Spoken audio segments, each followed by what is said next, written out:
मेरी YouTube family, आज हम एक नई कहानी की तरफ बढ़ते हैं।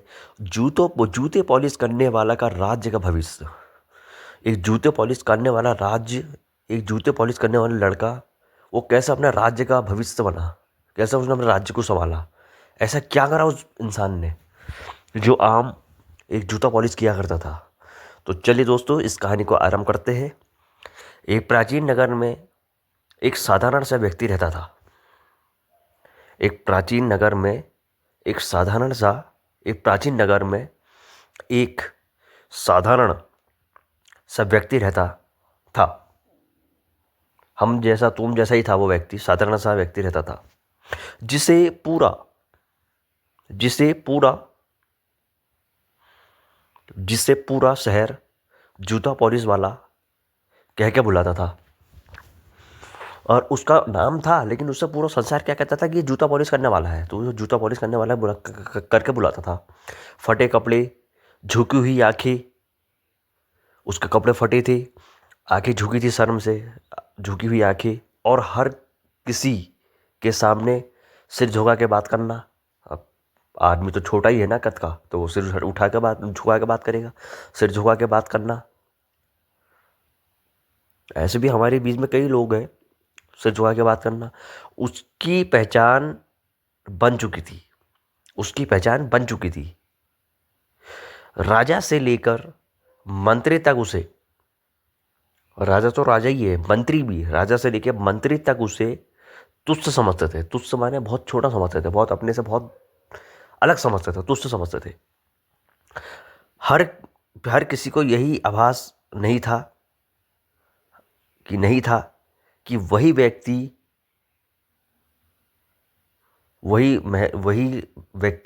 रोज महल की सीढ़ियों पर बैठकर रोज महल की सीढ़ियों पर बैठकर वही आदमी रोज महल की सीढ़ियों पर बैठकर लोगों के जूतों के साथ साथ उनके उनकी अहंकार चाल और अहंकार चाल और सब चीज पढ़ रहा था। घमंड सब चीज पढ़ रहा था। चाणक्य कहते हैं कि जो व्यक्ति बोलता कम, गुरुजी आ गए। चाणक्य कहते हैं कि जो व्यक्ति बोलता कम और देखता ज्यादा है, जो व्यक्ति बोलता कम और देखता ज्यादा है, वही सबसे खतरनाक होता है। वही सबसे तीतर होता है और खतरनाक होता है। यह यह जूते पॉलिश वाला यह जूते पॉलिश वाला हर रोज सत्ता के गलियारों से हर रोज सत्ता के गलियारों से गुजरने वाले लोगों की गुजरने वाले लोगों की बातचीत सुनता। यदि वो मेरे बारे में क्या कह रहे हैं, क्या राय है, उनकी बातें सुनता, उनकी कमजोरियां समझता उनकी कमजोरियां समझता और अपने मन में अपने मन में रणनीति बुनता रहता था। यानी बुनता रहता।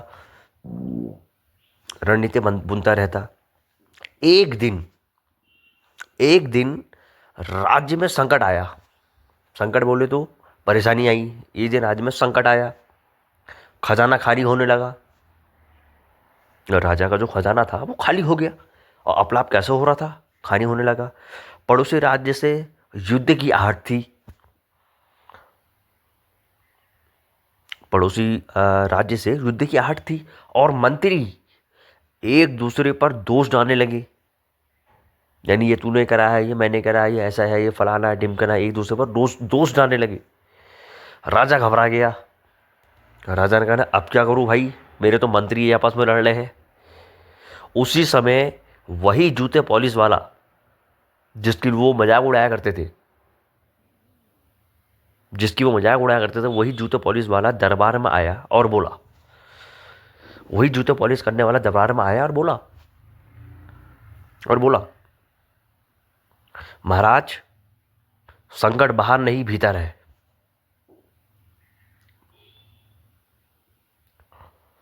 महाराज, संकट बाहर नहीं भीतर है। संकट बाहर नहीं भीतर है। सब हंस पड़े, उन्हें क्या कह रहा है। लेकिन चाणक्य नीति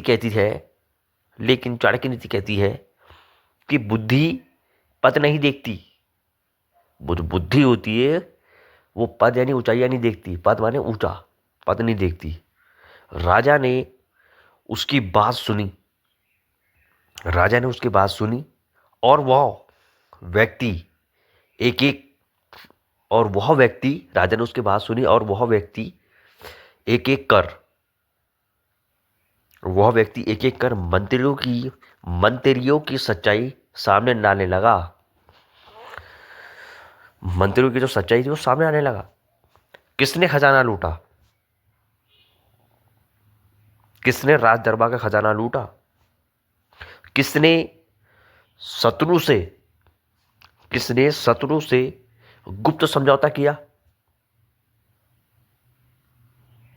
किसका लालच राज्य को खोखला कर रहा था? किसका लालच राज्य को खोखला कर रहा था? दरबार सन्ना रह गया।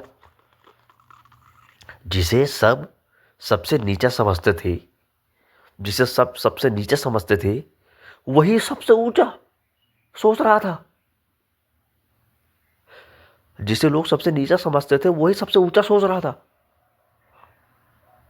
अंत में उसने कहा जो व्यक्ति खुद को छोटा बना के चलता है वह सुरक्षित रहता है। जो व्यक्ति खुद को छोटा बना के चलता है वह सुरक्षित रहता है, क्योंकि असली युद्ध दिखावे का नहीं।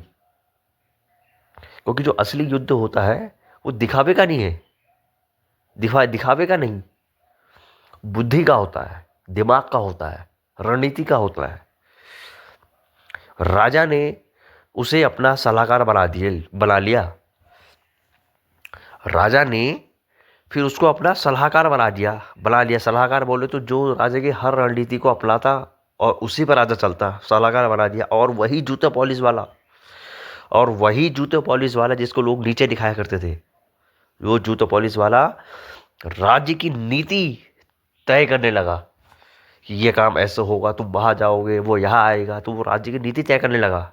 वही जूते पॉलिश वाला जिसे लोग नीचे दिखाया करते। चाणक्य यही सिखाते हैं कि चाणक्य हमेशा यही सिखाते हैं कि कभी किसी को उसकी वर्तमान जो पहले का है, वर्तमान जो चल रहा है, वर्तमान स्थिति से मत आको।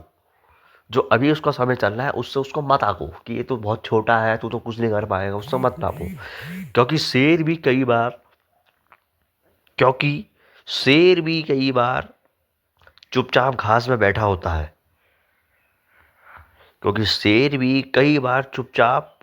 होता है। और मूर्ख वही है जो उसकी खामोशी को कमजोरी समझ लेते हैं। और मूर्ख वही होते हैं जो शेर की कमजोरी को खामोशी समझ लेते हैं कि ये तो चुपचाप बैठा है, ये कुछ नहीं करेगा। तो दोस्तों, इस कहानी से आपको क्या प्रेरणा मिली, कृपया आप हमें कमेंट कीजिए। और शायद हमारी आवाज़ आपको पसंद नहीं आई, इसके लिए हम माफ़ी चाहते हैं। और हमारे चैनल को सपोर्ट कीजिए। धन्यवाद।